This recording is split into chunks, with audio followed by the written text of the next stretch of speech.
I'm a strategic coach. Strategic coach. Good stuff.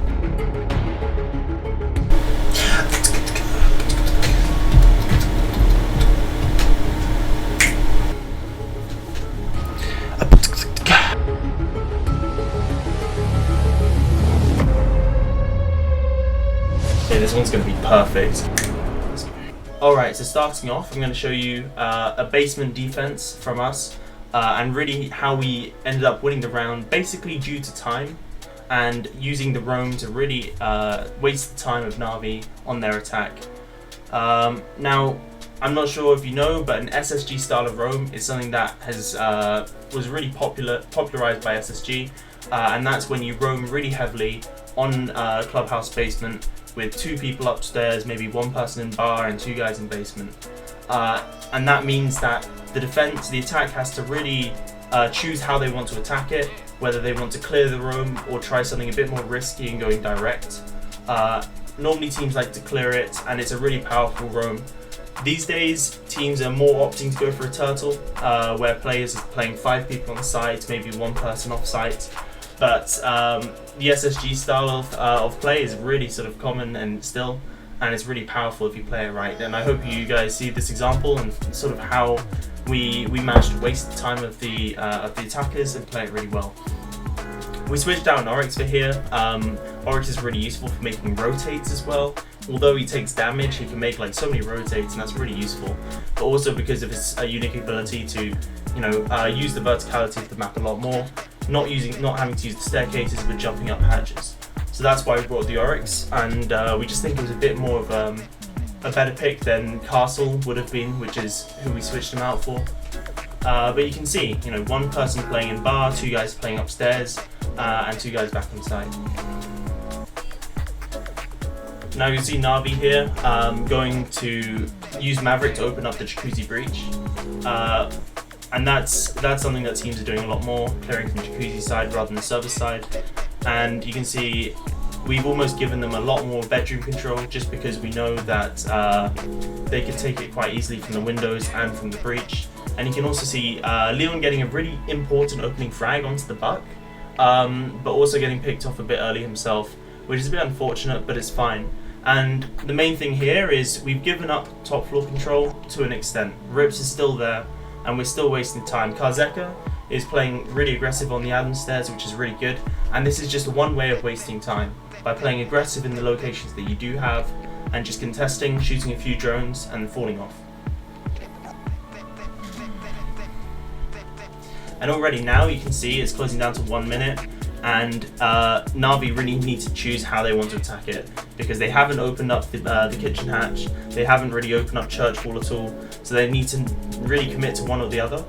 And you can start to see here that they can see that kitchen hatch is going to be really difficult for them to take because of the impact trick. So you can see with 50 seconds on the clock, Kendry's starting to go for the church breach, and we're in a really good position here because 48 seconds is not a lot of time in a 4v4 if they haven't started opening the breach. They've just pushed us down on some sites.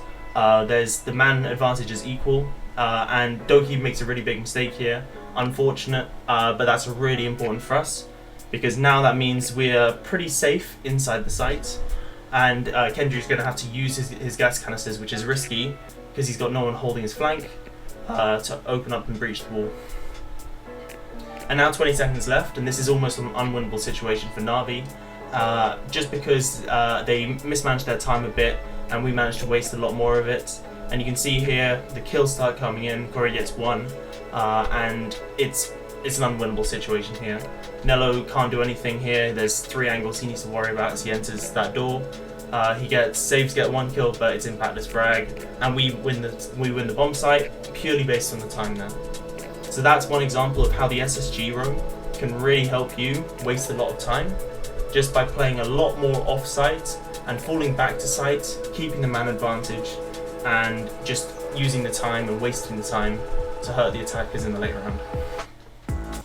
Now from the start you can see our operator selection. We usually have 2 hard breaches on this map, but we can see they're not using the bandit, and they're unlikely to sick pick onto a bandit because because there's a Maverick open, so we feel like we have the comfort to take the Zephyr instead, because Thermite will be able to open the breach really easily just by putting his Thermite charge on the wall, and therefore we won't have any trouble when it comes to opening the breaches quickly at all.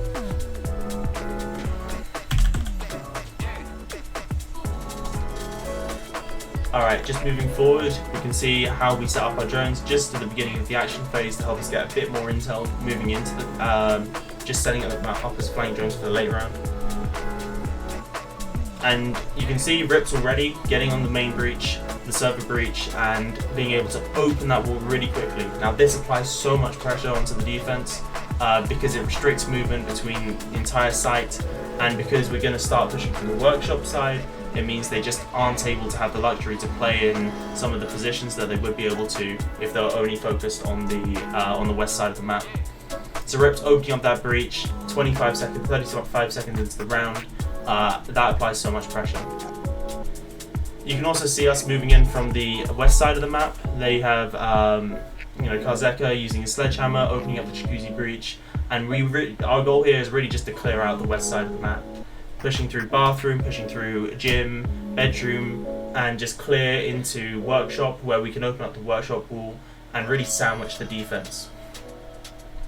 You can see Leon here moving below, just underneath in bar and moving up main stairs. I think the goal here is to push out Panics. We know that Panics is sitting there nice and tight in bedroom, and we need to clear him out if we want the bedroom control.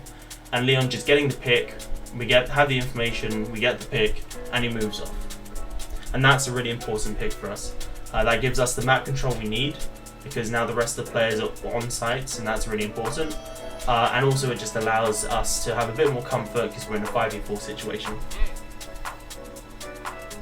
And you can see here what I mean about the pressure of the server breach, because you have Nello, who's always worried about who's constantly being worried about the server breach. You have Kendra as well.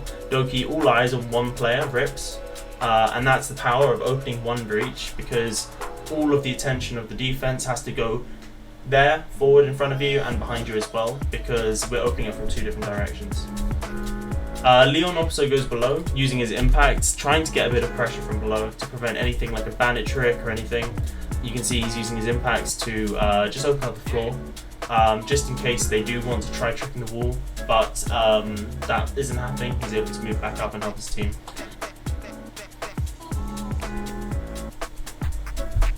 And you can see here Rips again on the server breach, able to get a frag.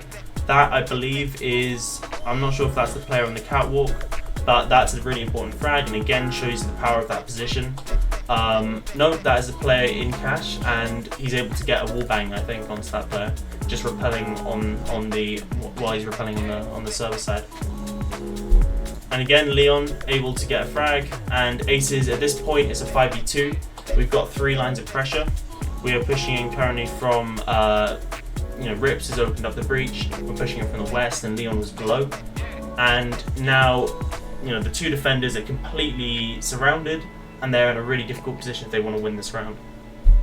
And I think we get a bit over aggressive here. Aces pushes in a bit prematurely, but it's allowed.